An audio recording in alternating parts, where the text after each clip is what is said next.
Morning, everyone. This is Kiruba, your English teacher. I welcome you all to this new session.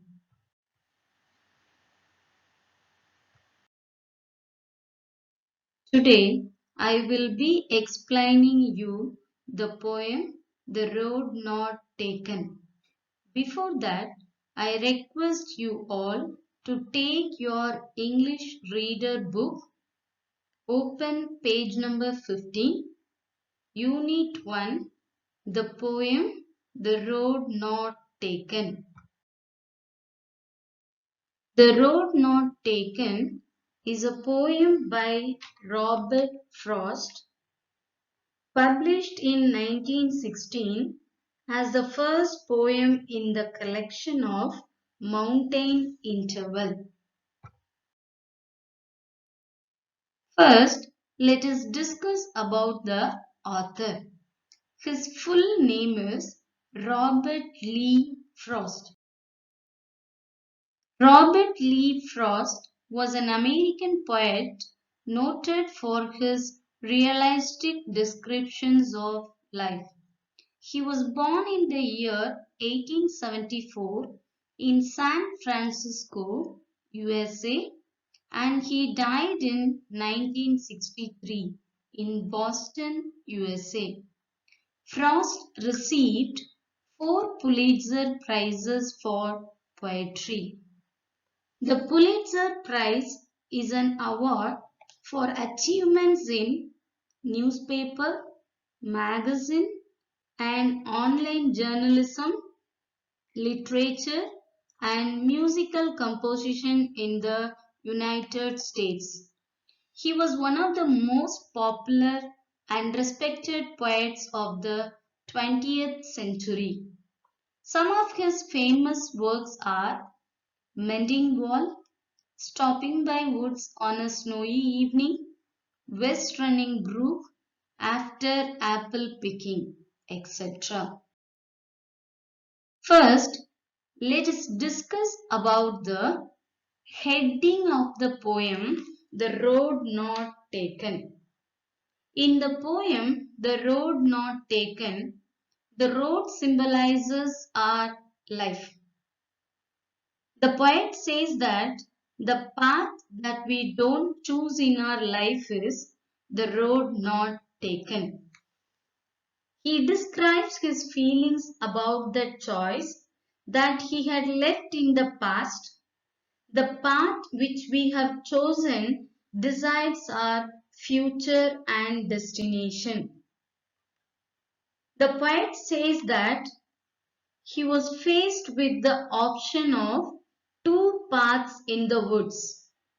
This is similar to career options we have in our life and choose one out of them. The career option we choose today will determine what we become tomorrow. We must be careful as we do not get the privilege to go back on the option once left. Move with the line by line explanation. 2 roads diverged in a yellow wood, and sorry I could not travel both. And be one traveller, long I stood and looked down one as far as I could to where it bent in the undergrowth. Diverged means separated and took a different direction. That is, one road will be diverged into 2 roads, and you have to choose one out of them. And the second line is, and sorry, I could not travel both. As he is one person, he can only travel on one road and he has to choose one out of these 2 woods. And yellow wood means a forest with decomposing leaves which are wearing out and they have turned yellow in color. That is the season of autumn. It represents a world which is full of people, where people have been living for many years. And the third line is, and be one traveler, long I stood and looked down one as far as I could. As it is impossible to travel both the roads, the poet stands there trying to choose which path he is going to take. The poet kept standing there and looked at the path very carefully as far as he could see it. Before taking the path, he wanted to know how it was. Will it be suitable for him or not? He was able to see the path from where it curved, after which it was covered with trees and was hidden. Undergrowth means dense forest of plants and bushes. Let us correlate this with our life. It happens in our life also when we have choices. We have alternatives, but we have to choose only one out of them. We take time to think about the pros and cons, whether it is suitable for us or not. And only then we take a decision on what path we should choose.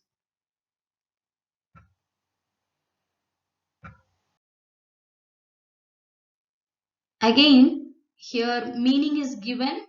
Diverged means separated and took a different direction. Yellow wood, the forest is full of yellow color leaves in autumn. Bent means curved. Undergrowth means dense growth of plants and bushes. Literary devices.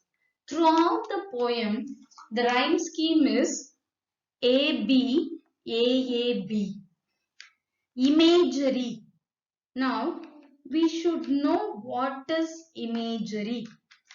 Imagery is used to make the readers feel things through their five senses. Yellow wood. It is given in the first line. When you read the words yellow wood, immediately you will imagine and see the place, how it will be. So that is what imagery. Next is metaphor. What did you mean by metaphor?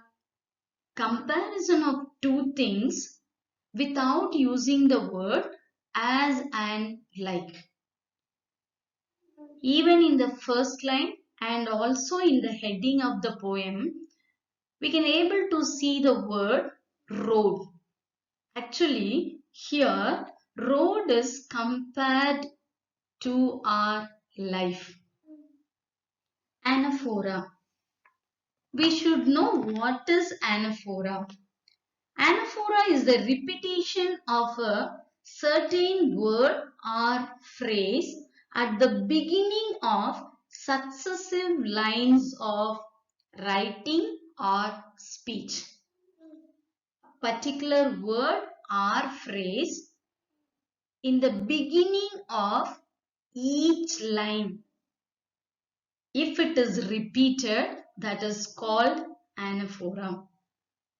You can able to see it in the second line, third line and fourth line. The word and is repeated again and again. Let us move on to the second stanza. Then took the other just as fair, and having perhaps the better claim.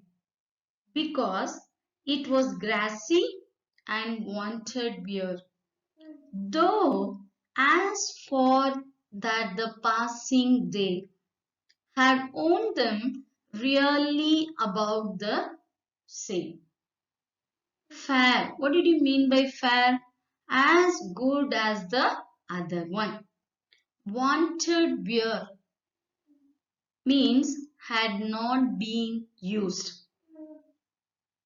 Now let us move to the lines.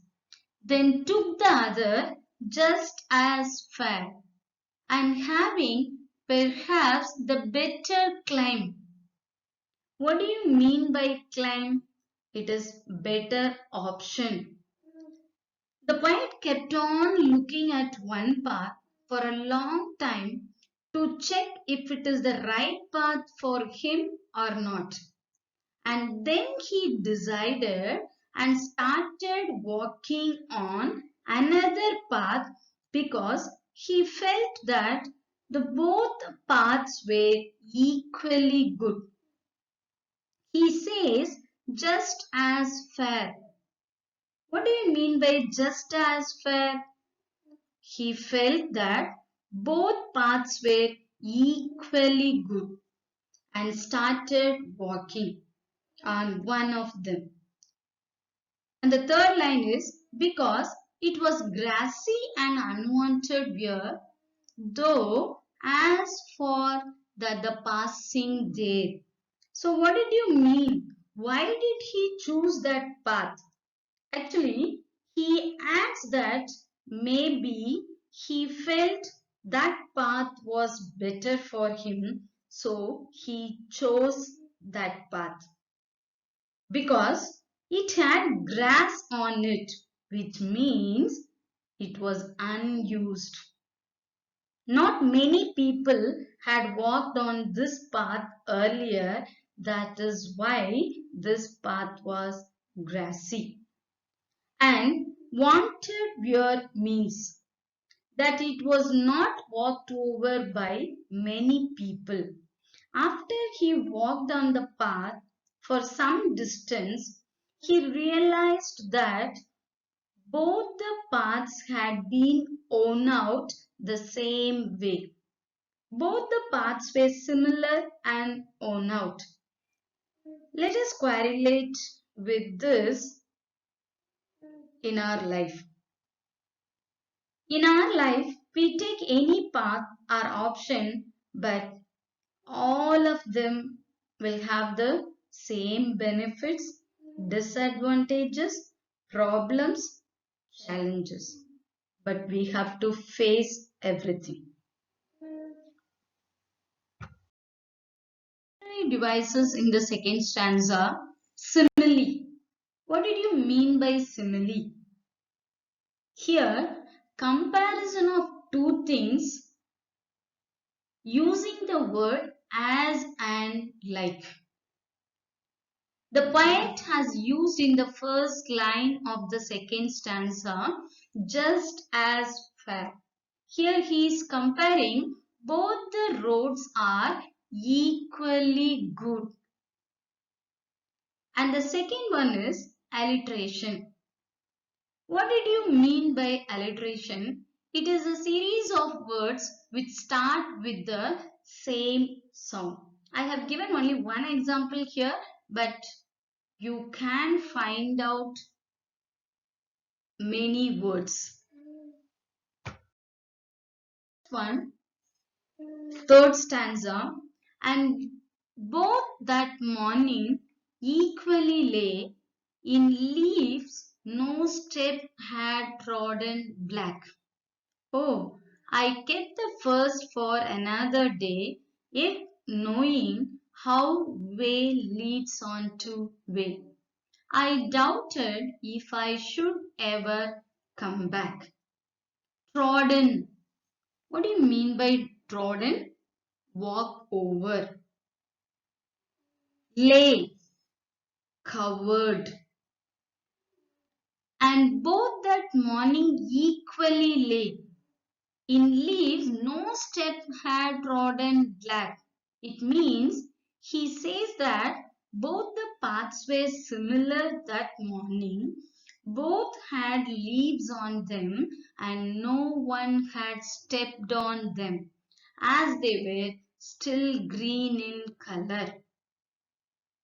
And the next line, oh, I kept the first for another day, yet knowing how way leads on to way. Here he decided that day he would take one path and keep the other path for another day. Although he knew that one way leads on to another way, he knew that he could not go back on the choice that he had made. Similarly, even in our life, once we choose an option, we must keep on moving ahead. With that option, we never get a chance to come back and take the other option that we had left earlier. The fourth stanza. I shall be telling this with the shy, somewhere ages and ages hence. Two roads diverged in a wood, and I took the one less travelled by, and that has made all the difference. What do you mean by shy? A long, deep, audible breath expressing sadness, relief, or tiredness. So, here also he is trying to say something. He says that in the future he will take a deep breath and say that once upon a time he had reached such a point in life that there were two options for him and he traveled on that road which had been traveled upon by less number of people. That decision of his decided his future. Similarly, in future, when you grow up, then you will say that once upon a time when you were young, you had two options. The choice that you made you what you became of it. This is a very strong message for all the students that you should be wise and be careful while making choices. Out of the options that you have in your life, because your future depends on the choice that you make today. Dear students, the important message the poet wants to give is the choice that we make has an impact on our future. And if we make a wrong choice, we regret it, but we cannot go back on it. So, we must be wise while making choices. Thank you so much. Let us meet in the next part.